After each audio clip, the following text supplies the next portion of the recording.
Welcome back to our explainer, kids. Aja, we've been talking so much about laws in this explainer lately, but I keep wondering, how does a bill actually start and become a real law? Ananya, that is a wonderful question to kick things off today.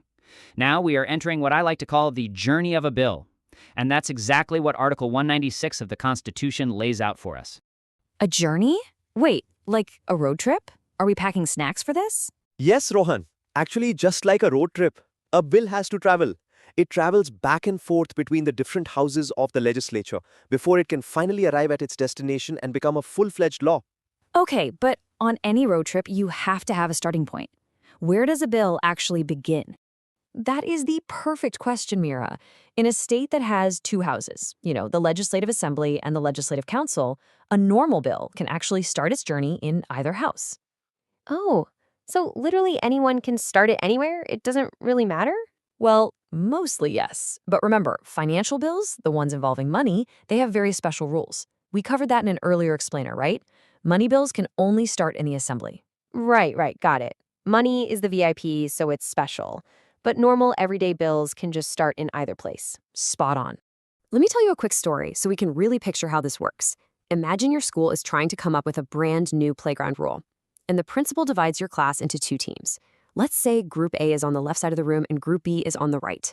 In this setup, either group is completely allowed to suggest a new rule to start things off. Oh, man, I would definitely want to go first. I'd totally make a rule about getting extra recess. But wait a second, Rohan. If it's a rule for the whole school, both groups have to agree to it, right? Group A can't just force Group B to follow their rule. Exactly, Mira. A rule only becomes final when both groups reach an agreement. That is the absolute core idea of fairness here. Oh, I get it. That's just like how both houses have to pass the bill in the government. You hit the nail on the head, Ananya. You see, the Constitution is really just scaling up everyday fairness. But, Aja, what if Group B actually likes the extra recess rule, but they want to change something about it? Like, okay to extra recess, but only if we finish our homework first. Well, then both groups must agree to those specific changes, Rohan. If Group A doesn't like the homework part, they literally have to talk it out until they match. Right, because otherwise it's not a true final agreement. Yes, precisely. A bill is passed only when both houses agree in one of two very specific ways. Either they pass it exactly as it started without a single change, or they pass it with changes that both sides have fully agreed upon. Okay, but Aja, what if the meetings just stop suddenly? Like, what if it's the end of the school day, the final bell rings, everyone goes home, and they haven't agreed yet? Does the bill just completely disappear? Now that is a very interesting point to bring up, Ananya. In the real legislature, sometimes the meetings are officially paused for a while. We call this being prorogued. Now, I know that sounds like a big, fancy legal word, but don't let it scare you. It just means a temporary break or a pause in the legislative meetings. It is exactly like a holiday break at school. The work pauses, but it isn't canceled.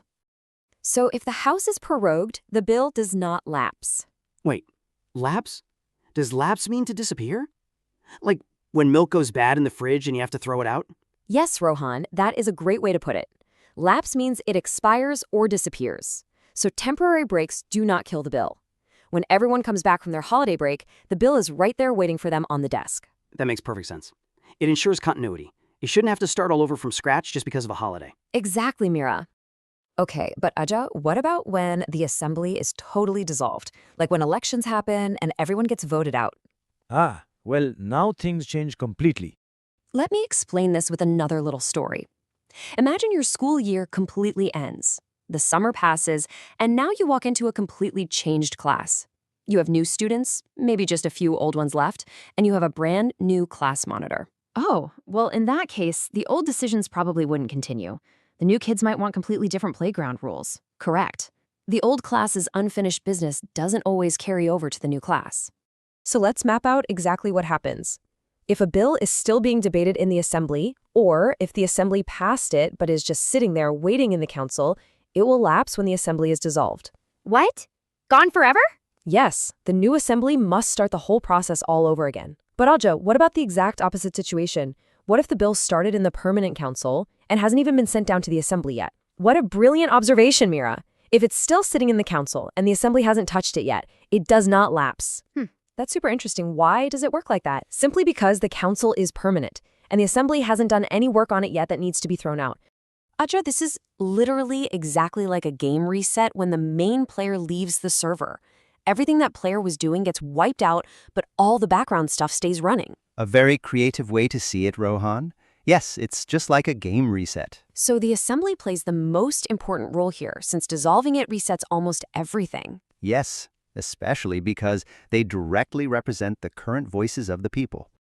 Okay, let me try to summarize this whole journey really quick. First, a bill can start in either house. Second, both houses absolutely must agree. Third, temporary breaks don't cancel bills. And fourth, an assembly dissolution is like a big reset that cancels some bills. Wow! What an excellent summary, Ananya. I think you've completely mastered Article 196. Phew. Aja, making a law is not easy at all. It takes so many steps. That's very true, Rohan. It is specifically designed to be a careful and thoughtful process. It shouldn't be too easy to just invent a rule out of nowhere. Right, because laws affect everyone. So you really want to make sure you get it right the first time. Exactly, Mira. Not tell me, kids. Think about your own everyday lives. When you and your friends decide something really important, like what game to play or how to share a special treat, do you just decide all by yourself, or do you make sure everyone agrees? Well, usually I try to decide and then everyone just ends up arguing with me. It's always better to agree together, Rowan, even if it takes a little bit longer. Yeah, that makes it fair for everyone. No one feels left out. And that, my dear children, is exactly how good laws and good decisions are made. It's a journey of fairness. But it does make you wonder, what happens if the two houses simply can never agree on a bill? Well, that is a journey for our next explainer.